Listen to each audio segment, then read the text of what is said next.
ఒక 15 నిమిషాలు. హల్లెలూయా. మొదటిగా దేవాతి దేవునికి నా హృదయపూర్వకమైన వందనాలు తెలియజేస్తున్నాను. రెండవదిగా ఆత్మీయ తల్లి గారికి, అలాగే దేవుని యొక్క సేవకులకు, ఇదే నాన్న మరి దేవుని యొక్క సన్నిధికి కూడా వచ్చిన మీకు అందరికీ కూడా నా హృదయపూర్వకమైన వందనాలు తెలియజేస్తున్నాను. మరి చాలా చక్కగా మరి నాకంటే ముందు 5గురు చెప్పారు. చాలా చక్కగా మరి దేవుని యొక్క వాక్యాన్ని చెప్పడానికి దేవుడు వారికి ఎంతగానో కృప చూపించినాడు. అందుని బట్టి నేను సంతోషిస్తున్నాను. 2 చేతులు కూడా పైకెత్తి ఒకసారి దేవునికి స్తోత్రం చెప్తాం. హల్లెలూయా. మరి ఈ యొక్క పరిశుద్ధమైన స్థలములో మరి ఈ దినాన కూడుకొని ఉన్న మీరందరూ కూడా ధన్యులండి. దేవుడు మిమ్ములను మీ కుటుంబాలను కూడా దీవించాలని నేనైతే ప్రార్థిస్తున్నాను.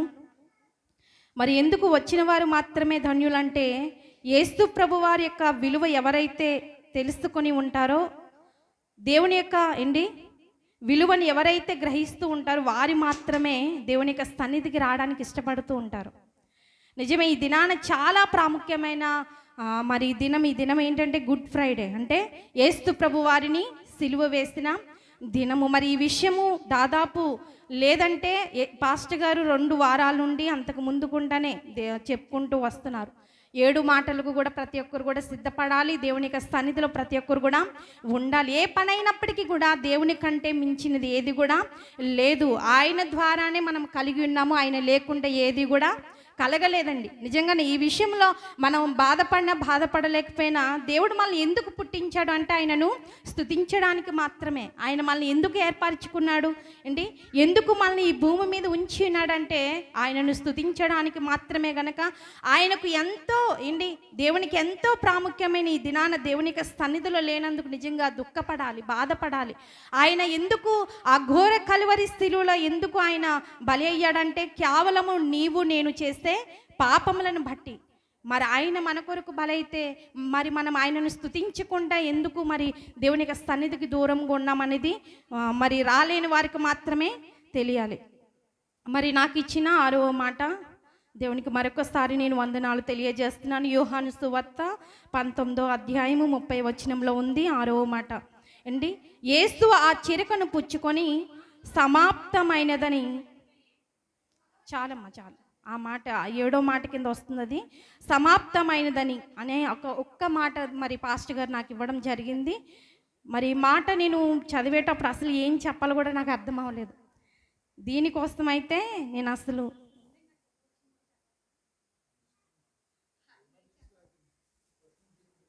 నాకైతే నేనేం ప్రిపేర్ అవ్వలేదు. కానీ ఒకవేళ చెప్పినా కూడా వినలేని యొక్క విధానమే. ఎందుకంటే చాలా వరకు కూడా మెసేజ్ చెప్తూ వచ్చారు, వింటూ ఉన్నారు.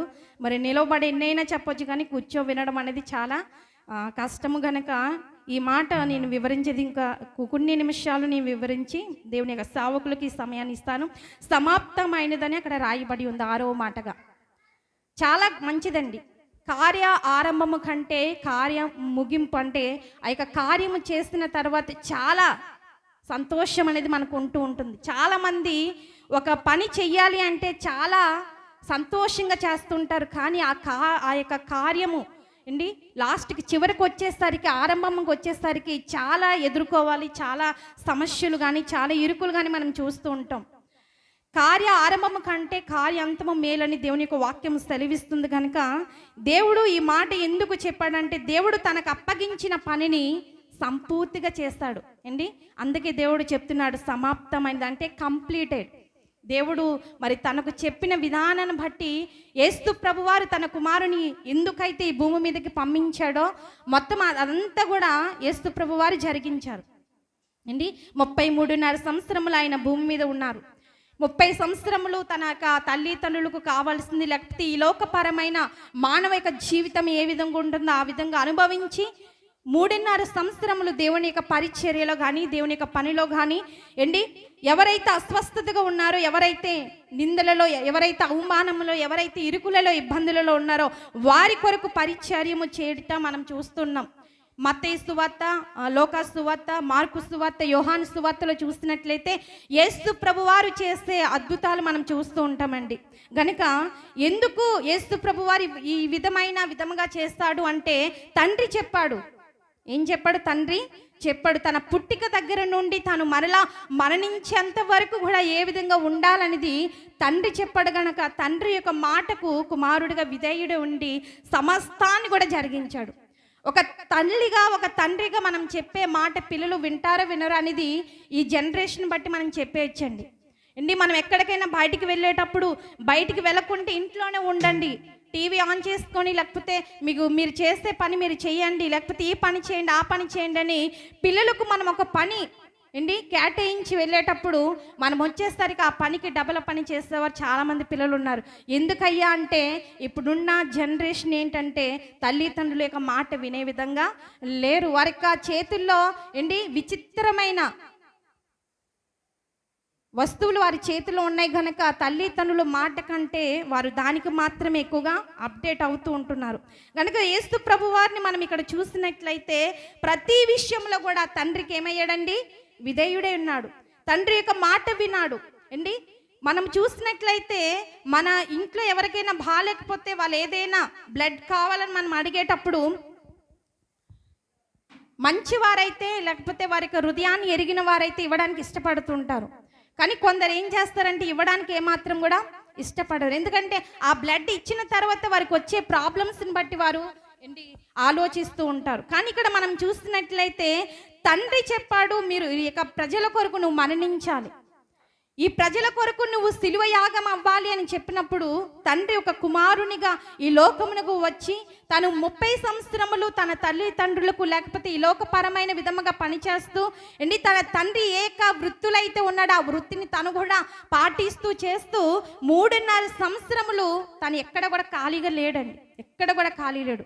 ఆయన ప్రార్థించాడు, సువార్త బోధించాడు, ఆశ్చర్యమైన కార్యాలు చేస్తాడు, శ్రమలు పడ్డాడు, ఆకలితో ఉన్నాడు, ఉపవాసాలు ఉన్నాడు, సాతాను చేత శోధించబడ్డాడు. మార్కు సువార్త 2వ అధ్యాయంలో చూసినట్లయితే అక్కడ ఒక మాట ఉంటుంది, చాలా చీకటి ఉండగానే ఆయన బయలుదేరి అరణ్య ప్రదేశమునకు వెళ్ళి ఆయన ప్రార్థన చేయిచుండెను అని అక్కడ రాయబడి ఉంది. ఉందా లేదా? మార్కు సువార్తలో ఆ మాట ఉంటుంది. ఈ దినాన చాలా చీకటి ఉండగానే మనం లేచి ప్రార్థిస్తున్నామా? మనముగా బోధించుకోవాలి. ఎవరికి కూడా మనము చెప్పవలసిన అవసరము లేదు. దేవుని యొక్క వాక్యము సెలవిస్తుంది మనం ప్రార్థించేవారిగా ఉండాలి. కానీ యేసు ప్రభు వారు నేను నా తండ్రి పంపించిన కుమారుని కదా, ఈ ప్రజలందరి కొరకు కూడా నేను బలి అవ్వబోతున్నాను కదా, నేను ప్రార్థించవలసిన అవసరం లేదని యేసు ప్రభు వారు అనుకోలేదండి. ఆయన ఇంకా చీకటి ఉండగానే ఎక్కడికి వెళ్ళాడు? మనుషులున్న స్థలానికి వెళ్ళాడండి? లేదు, మనుషులు ఎవరూ లేని అరణ్య ప్రదేశమునకు వెళ్ళి ఆయన ఏకాంతముగా వెళ్ళి ప్రార్థన చేస్తాడు. ఏకాంతంగా వెళ్ళి ప్రార్థన చేస్తాడు. గెత్సేమనే తోటలో ఆయన కొన్ని గంటలకు, కొన్ని నిమిషాలకు, కొంత సమయానికి అప్పగింపబడబోయే ముందు కూడా తన యొక్క శిష్యులతో చెప్తున్నారు, మీరు శోధనలో ప్రవేశించుకున్నట్లుగా మెలకువ కలిగి ప్రార్థన చేయండి అని చెప్పేసి అక్కడ ఒక మాట ఉంటుంది, ఆత్మ సిద్ధమే కానీ శరీరము బలహీనం. ఈ యొక్క ఆత్మ అంటుంది నువ్వు ప్రార్థన చేయి, నువ్వు దేవుని యొక్క మందిరమునకు వెళ్ళు, నువ్వు స్తోత్రము చేయి, నువ్వు ఆరాధన చేయి, నువ్వు దేవుని యొక్క వాక్యము చదువు అని చెప్పేసి ఆత్మ చెబుతూ ఉంటే ఈ శరీరము కాసేపు నిద్రపో, కాసేపు కూర్చో, కాసేపు మాట్లాడు, లేకపోతే కాస్త సరదాగా అలా తిరుగు అని చెప్పేసి ఈ శరీరం చెప్తుంటుంది. అప్పుడే మనం బలమైన వారిగా ఎలా ఉండాలి? బలమైన వారిగా మనము లేచి ఆ విధంగా ప్రవర్తించే వారుగా ఉండాలి. యేసు ప్రభు వారి యొక్క విధానం మనం చూసినట్లయితే మత్తయి సువార్త దగ్గర నుంచి యోహాను సువార్త వరకు ఆయన చేసిన ఆశ్చర్యమైన కార్యాలు చాలా చాలా ఉన్నాయి. అపొస్తలులు దారి వెంబడి వెళుతూ ఉంటే భూమిని తలక్రిందులు చేసే మనుషులు వస్తున్నారని సాక్ష్యం ఇచ్చేవారంట. ఎందును బట్టి అపొస్తలులకు ఆ పేరు వచ్చిందంటే వారు యేసు ప్రభుతో కూడా కలిసి తిరిగారు. 6 నెలలు వాడితో వీడు తిరిగితే వాడు వీడవుతాడని చెప్పేసి ఒక సామెత అనేది ఉంటుంది. లేదండి, అది తప్పు. కానీ మనం ఏ విధంగా ఉండాలనేది మనకు హృదయంలో ఒక కోరిక అనేది ఉంటుందో ఆ విధంగా మనం నడిచినప్పుడు దేనినైనా కూడా మనము ఎదిరించగలము, దేనినైనా ఎదిరించగలము. యేసు ప్రభువు వారు చేస్తారు కనుకనే 6వ మాటగా ఆయన సమస్తాన్ని కూడా ముగించుకొని సమాప్తమైనదని అక్కడ రాయబడి ఉంది. ఎజ్రా గ్రంథము ఒకసారి ఒక మాట చూపిస్తాను. ఎజ్రా గ్రంథము 5వ అధ్యాయము 16వ వచనం చదవండి. అక్కడ ఒక మాట రాయబడి ఉంది. ఎజ్రా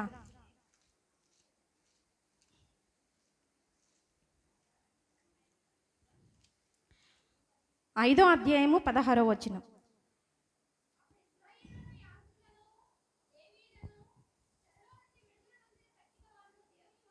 395 పేజీ నెంబర్ అమ్మా. కాబట్టి వచ్చి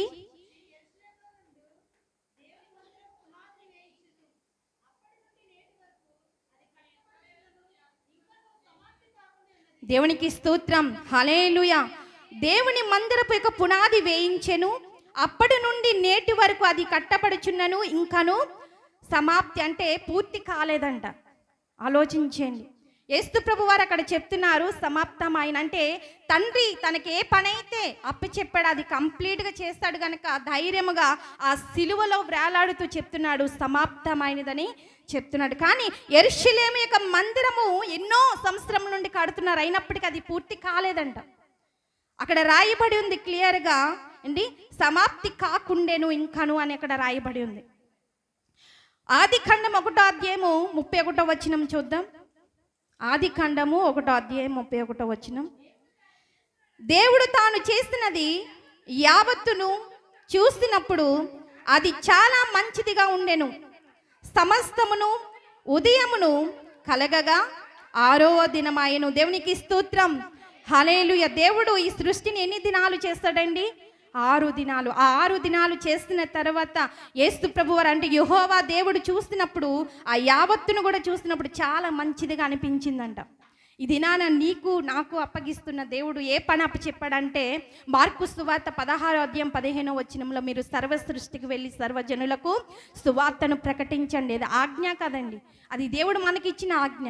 ఒకవేళ నువ్వు దేవునికి సువార్తకు వెళ్ళలేకపోతే ఇండివిజువల్గా అంటే నీ ఇంటి పక్కన ఉన్నవారు ఎవరైనా అన్యులు ఉంటే ఏంటి, ఎవరైనా మార్పు లేని వారు ఉంటే ప్రేమ కలిగి నువ్వు వారికి సువార్త చెప్పచ్చు. అక్కడ దేవుడు చెప్తున్న మాట ఏంటంటే, హెచ్చరిస్తున్న మాట ఏంటంటే మీరు సర్వ సృష్టికి వెళ్ళి సర్వజనులకు సువార్తను ప్రకటించండి. దేవుడు అందుకే మనల్ని పుట్టించాడండి.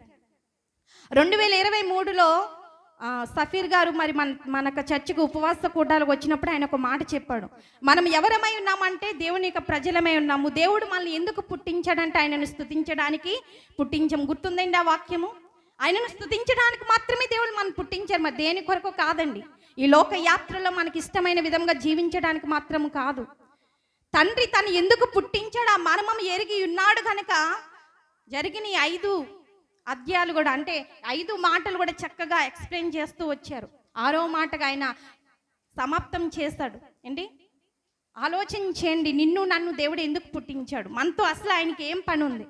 చాలా మంది పుట్టారు కదా, మనమే కాదు, మనం క్రైస్తవులుగా ఉండి ఇంకా చాలా మంది ఉన్నారు కదా అంటే దేవుడు నిన్ను ఏర్పరచుకున్నాడు. పిలువబడిన వారు అనేకులు, ఏర్పరచబడిన వారు కొందరే. ఆ దేవుడు చాలా మందిని పిలిచారు, కానీ ఆ ఏర్పరచబడిన వారి సంఖ్యలో జాబితాలో నీ పేరు దేవుడు ఉంచాడు. దేవునికి స్తోత్రం, హల్లెలూయా. కనుక ఈ దినము నుండి దేవుడు నాకేం చెప్పాడు? అసలు దేవుని యొక్క వాక్యం ఒక మనిషినిగా నేను చేయవలసిన డ్యూటీ ఏంటి? ఇంట్లో ఒక హౌస్ వైఫ్గా నువ్వేం చేస్తావు? ఉదయం నుంచి సాయంకాలం వరకు నువ్వు నిద్రపోయే వరకు ఏం చేస్తావు అంటే అది నీ బాధ్యత కనుక నీ పిల్లలకు వండి పెట్టడం, నీ భర్తకు వండి పెట్టడం, ఆ ఇంట్లో ఉన్న ప్రతిదీ కూడా శుభ్రం చేయడం, అది నీ డ్యూటీ కనుక నీ బాధ్యత కనుక చేస్తున్నావు. కానీ హ్యాజ్ అంటే దేవుని యొక్క పని దగ్గరికి వచ్చేసరికి దేవుడు మనల్ని ఎందుకు పుట్టించాడు? దేవుడు అసలు ఎందుకు ఈ భూమి మీదకి మనం తీసుకొని వచ్చాడు అంటే మన పట్ల దేవునికి ఒక ప్రణాళిక అనేది ఉంది. ఒక తండ్రి కుమారుని పట్ల ఎటువంటి ప్రణాళిక కలిగి ఉన్నాడో మన పట్ల కూడా దేవుడు అదే ప్రణాళిక కలిగి ఉన్నాడు గనుక అది జ్ఞాపకం ఉంచుకో. నేను నా తండ్రి పని నిమిత్తమే నేను ఇక్కడికి వచ్చాను. ఆ వాక్యం ఉందా లేదా? దేవునికి పని మీదే ఆయన వచ్చాడు కనుక ఆయన పని అంతా కూడా సమస్తం కూడా కంప్లీట్ చేసుకున్నాడు. మనము కూడా దేవునికి సన్నిధికి చేరే వరకు కూడా మనము విశ్వాసముతో దేవుడు మనకు అప్పగించిన ఆ పనిని తుదం ముట్టించే వరకు కూడా మనం ఎలా ఉండాలంటే దేవునిలో విశ్వాసం కలిగే వరకు ఉండాలి. శ్రమ కలిగినప్పుడు, ఇరుకు కలిగినప్పుడు, ఇబ్బందులు కలిగినప్పుడు తొలగిపోయేవారుగా, త్రుట్లెళ్ళిపోయేవారుగా, దేవునికి సన్నిధిని విడిచిపెట్టేవారుగా కాకుండానట్లుగా దేవునికి సన్నిధుల స్థిరమైన పునాదులుగా ఉంటూ దేవుని యొక్క పని వారిలో భాగమై ఉంటూ జీవించాలని దేవుని యొక్క మాట దీవించి ఆస్వాదించునుగాక. ఆమేన్.